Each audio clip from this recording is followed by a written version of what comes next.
Batangarau, kawasan Batangarau termasuk dalam KWT, kawasan wisata terpadu yang dituangkan di dalam RPJM Kota Padang. Nah, jadi mungkin di situ bisa menjadi satu ukuran keberhasilan dari program Kotaku yang masuk di Kota Padang, karena dia menjadi KWT, kawasan wisata terpadu, yang tadinya itu adalah kawasan kumuh, terus kita bangun infrastrukturnya.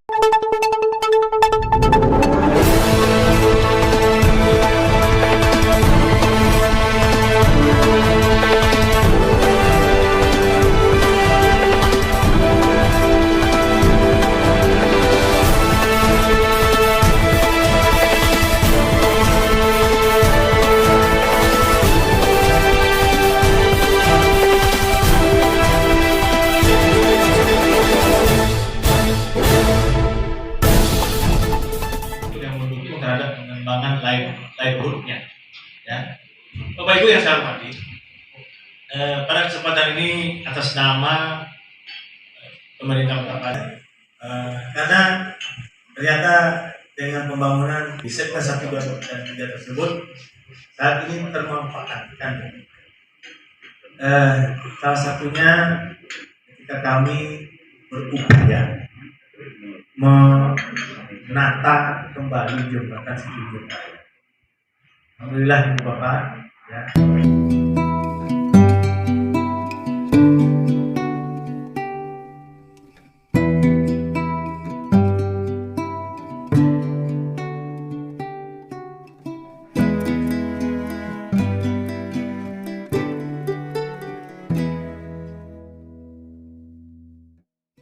Pemirsa Laksus News TV Channel, saat ini kita akan mengulas terkait dengan program Kota Tanpa Kumuh yang disingkat dengan Kotaku, yang merupakan program Kementerian PUPR melalui Direktorat Cipta Karya.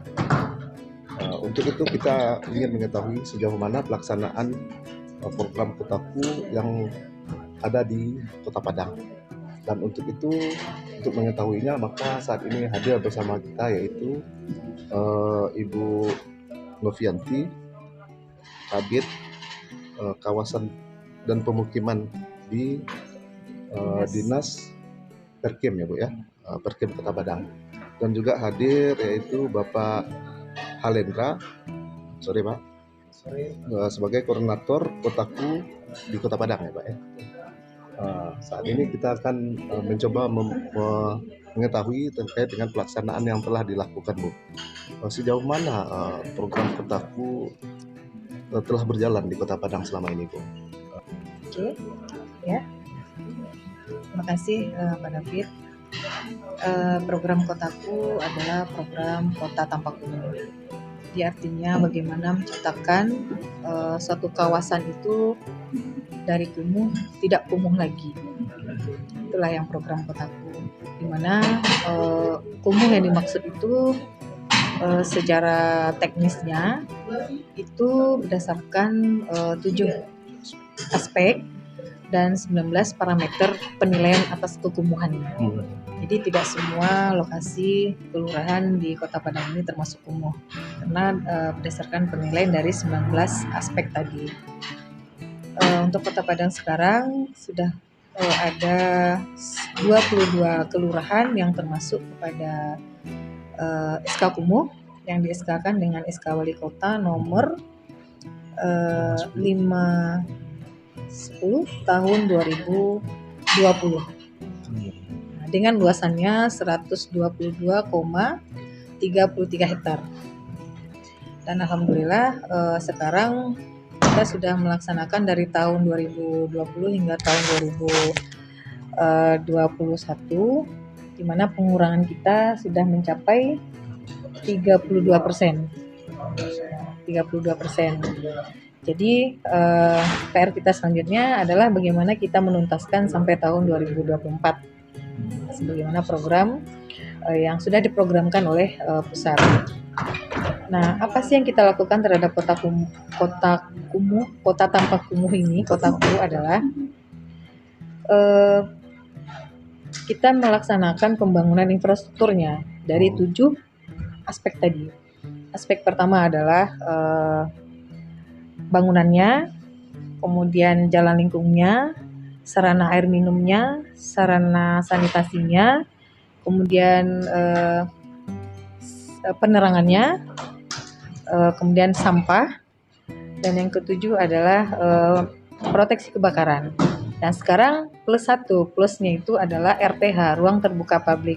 Jadi kita mengharapkan ada seperti fasilitas umum, FASUM, di kawasan permukiman itu, terutama untuk permukiman kumuh ini, yang bisa menjadi ruang untuk merubah wajah kawasan itu dari kumuh menjadi tidak kumuh. Itu barangkali yang apa sih yang menjadi program Kotaku.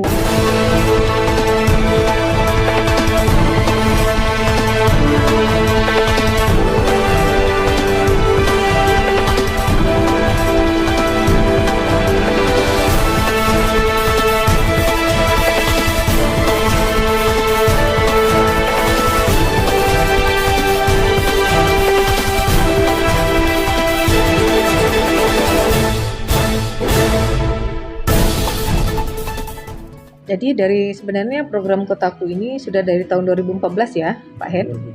14 sampai 2019, kemudian lanjut 2020 sampai sekarang. Nah, Dinas Perkim di sini lebih menitik beratkan kepada peningkatan infrastrukturnya. Jadi kita peningkatan kualitas permukiman terhadap infrastrukturnya, permukiman kumuh. Jadi kita sudah melaksanakan beberapa infrastruktur baik itu terhadap sarana fasilitas umumnya seperti jalan lingkung, drainase, sanitasi, limbah domestiknya, air minum, sarana air minum, air bersih, kemudian jalan lingkungnya dan juga persampahannya. Itu yang sudah dilakukan secara infrastruktur. Nah, sekarang infrastruktur sudah dilaksanakan di beberapa kelurahan yang sudah kita SK-kan dari tahun 2014 sampai 2019, kemudian tahun 2019, 2020 pembaharuan SK sampai sekarang. Nah, sebagai contoh sekarang itu yang kita adakan lokakarya pada hari ini adalah kawasan Batangarau. Itu kawasan Batangarau di sini ada 3 kelurahan ya Pak Hen. Kelurahannya Kelurahan Batangarau, Seberang Palindam dan Seberang Padang. Itu mungkin kita bisa lihat sendiri kawasan itu mulai dari bawah itu Taman Siti Nurbaya ya sampai ke jembatan Seberang Padang. Nah itu dulu memang kalau kita lihat sangat kumuh sekali, tapi dengan kita masuk dengan program Kotaku penanganan kawasan kumuh di sana sekarang sudah merubah wajah. Nah itu.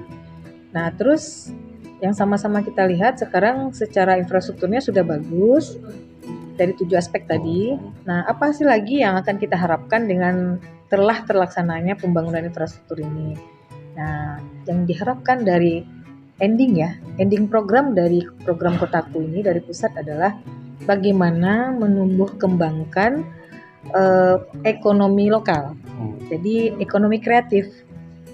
Nah, jadi infrastruktur yang sudah dibangun tadi bagaimana dampaknya terhadap perekonomian masyarakat. Nah, itulah yang sudah dilakukan feasibility study-nya terhadap ekonomi kreatif ya. Ekonomi kreatif untuk kawasan Batangarau tersebut.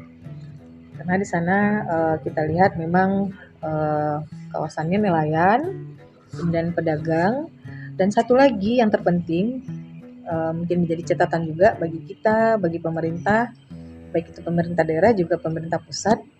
Kawasan Batangarau termasuk dalam KWT, kawasan wisata terpadu yang dituangkan di dalam RPJM Kota Padang. Nah, jadi mungkin di situ bisa menjadi satu ukuran keberhasilan dari program Kotaku yang masuk di Kota Padang, karena dia menjadi KWT, kawasan wisata terpadu, yang tadinya itu adalah kawasan kumuh, terus kita bangun infrastrukturnya, baik itu dari sumber dana APBD, juga dari sumber dana APBN, ya, berskala kawasan ya, CSR, Dan hibah juga, hibah sanitasi. Nah, itu semua DAK juga masuk di sana. Jadi kita berkolaborasi. Semua program kita coba masuk ke sana bersama-sama, sehingga itulah yang merubah wajah dari kawasan Patangarawa tadi. Nah, dan sekarang apa yang direncanakan, yang dicita-citakan dalam RPJM itu tadi sudah tercapai. Artinya sudah hampir tercapai ya. Nah, jadi kawasannya sudah kita benahi secara infrastruktur. Nah, sekarang untuk menjadikan KWT, kawasan wisata terpadu, tentunya harus ada peningkatan juga dari sumber daya manusianya sendiri. Nah, bagaimana meningkatkan ekonomi di kawasan tersebut terhadap masyarakatnya, sehingga bisa bernilai investasi untuk masyarakat itu sendiri. Mungkin begitu, Pak David. Kalau Pak Hendra, Helendra sendiri ya, selaku koordinator Kotaku, sejauh mana mungkin melihat Kotaku, perkembangan Kotaku ini, Pak? Kalau mau bisa disampaikan.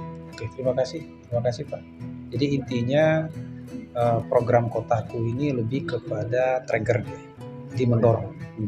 Karena prinsip dari program Kotaku adalah menempatkan pemerintah daerah sebagai nakoda. Jadi wujud nakoda itu sebenarnya yang Bu Novi sampaikan tadi, inilah salah satu nakoda di tingkat pemerintah kota. Ya, bukti bahwasanya memang peran pemerintah daerah yang akan menjalankan tadi. Kemudian yang kedua, memang pendekatannya tadi prinsipnya adalah kolaborasi. Karena banyak sektor, banyak aspek yang harus ditangani dalam program, sehingga memang harus dilakukan secara kolaborasi. Nah, program itu stimulannya sangat kecil, sehingga butuh dukungan dari APBD kota, CSR, kelompok peduli, maupun sumber-sumber pembiayaan lain terkait dengan persoalan-persoalan yang disampaikan oleh Bu Novi. Jadi ada 7 aspek tadi, 19 atau 16 parameter tadi. Ini yang harus kita.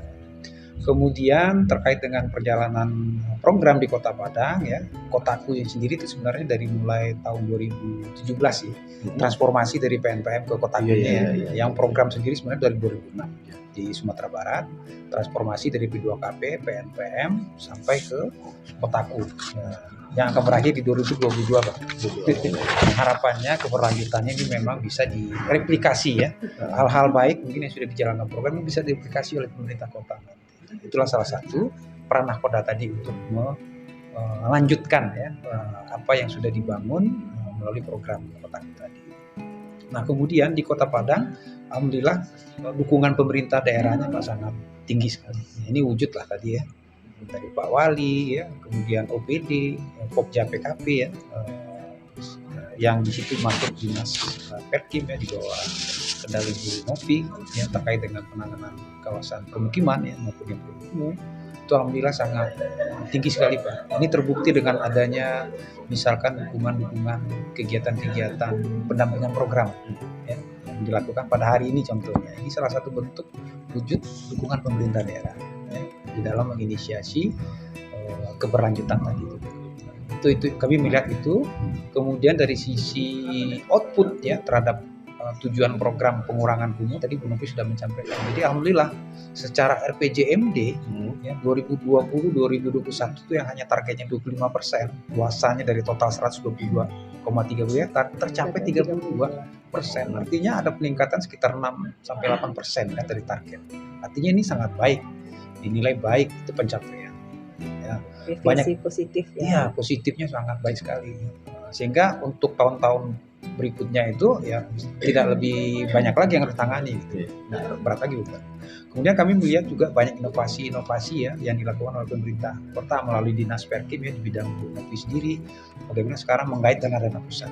Itu juga salah satu bentuk kreativitas kan yang dikembangkan oleh nakoda tadi Pak untuk menangani perumahan-perumahan tadi itu. Karena pembiayaan APBD kita kan sangat kecil. Ya, memang pada prinsipnya Kota Padang sangat membutuhkan ya Pak, karena masih berapa titik tadi ya Pak ya? 22 lokasi yang masuk SK Kumuh, 22 kelurahan. Nah itu belum tuntas semua Pak. Pengurangan tuh hanya di bagian-bagian kcil dari 22 tadi. Sekarang menjadi PR kita ya Pak ya. PR bersama. Sampai tahun 2024. 24. Artinya kita bukan hanya membangun infrastruktur, namun juga SDM dan ekonomi masyarakat dalamnya, Pak ya. Itu jadi tidak hanya fisik, termasuk juga aspek sosialnya ya, masyarakatnya dan ekonomi. Nah, mungkin yang ekonomi ini mungkin yang perlu dukungan tadi ya, sama. Jadi kita minta juga peranan dari perusahaan-perusahaan atau swasta, CSR ya Pak ya. Kepedulian terhadap artinya dalam hal ini mungkin bukan Pemko Padang saja, artinya mungkin ada pihak-pihak lain ya Pak ya. Jadi diinisiasi oleh Nakoda tadi Pak untuk merangkul. Jadi kita lihat misalnya kayak kampung tematik kan dirangkul perguruan tinggi oleh Pemko, itu salah satu bentuk lah. Kemudian bagaimana misalnya di Dinas Perkim di bawah bidang Punovi misalnya berupaya untuk mencari dana kolaborasi, misalnya itu juga salah satu strategi keterbatasan anggaran tadi. Nah itu mungkin Pak. Jadi sangat positif lah kami melihat selaku pendamping program Kotaku di Kota Padang, kita memberikan apresiasi yang sangat tinggi sekali ke pemerintah Kota Padang atas dukungan. Di target 2022 ini Bu, pengurangan apanya Bu? 25% dari 25% lagi berarti target ini. Dari 22 nanti akan berkurang lagi, akan berkurang terus sampai selanjutnya ya Bu ya. Tahun ini kita punya target mengurangi 25% lagi. 25% lagi. Sudah defisit 8% kan, berarti kan kurang 19 lagi mungkin ya, nggak payah lagi, nggak berat lagi. Tapi kita berharap deviasi lagi positif supaya PR-nya nggak terlalu banyak. Ya karena gini Pak David mungkin saya tambahkan juga, ini kan sebagai kalau program Kotaku habisnya tahun 2022 ini per Maret ya, Maret atau April ya? Desember Bu. Oh Desember. Tapi sekarang sudah memasuki masa fase alih kelola untuk pengakhiran ya, pengakhiran program Kotaku dari pusat. Nah, kenapa sih kita laksanakan kegiatan sosialisasi FSBDC untuk program Kotaku ini, Lokakarya pada hari ini? Karena Kota Padang merupakan salah satu dari 15 kabupaten kota yang diprioritaskan untuk melaksanakan kegiatan Lokakarya ini.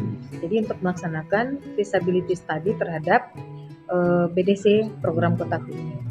Jadi artinya di saat closing nanti dari program Kotaku ini ada ukuran keberhasilan dari infrastruktur yang kita bangun.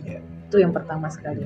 Jadi mungkin di pusat keberhasilan untuk kawasan Batanghara itu sudah bagus.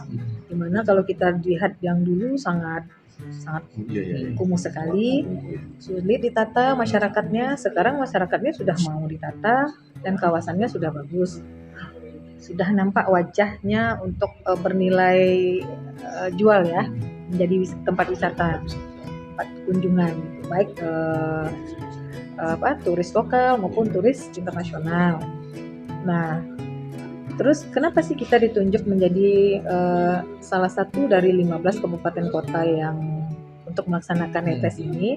Karena pemerintah tahun ini mengakhiri program Kotaku. Tentunya pemerintah pusat punya program keberlanjutan. Mudah-mudahan yang kita harapkan adalah Kota Padang menjadi salah satu lagi nantinya yang dipilih untuk mendapatkan program ke depan, program lanjutan. Apakah itu namanya nanti masih Kotaku kah atau nama lain? Yang pasti untuk menangani kawasan-kawasan kumuh ini juga infrastrukturnya, kemudian pemberdayaan masyarakatnya, kemudian perekonomiannya. Tentunya merubah wajah. Bagaimana sih merubah wajah dari kumuh menjadi tidak kumuh, terus bernilai jual dan bernilai ekonomi gitu terhadap masyarakat. Wawancara kita dengan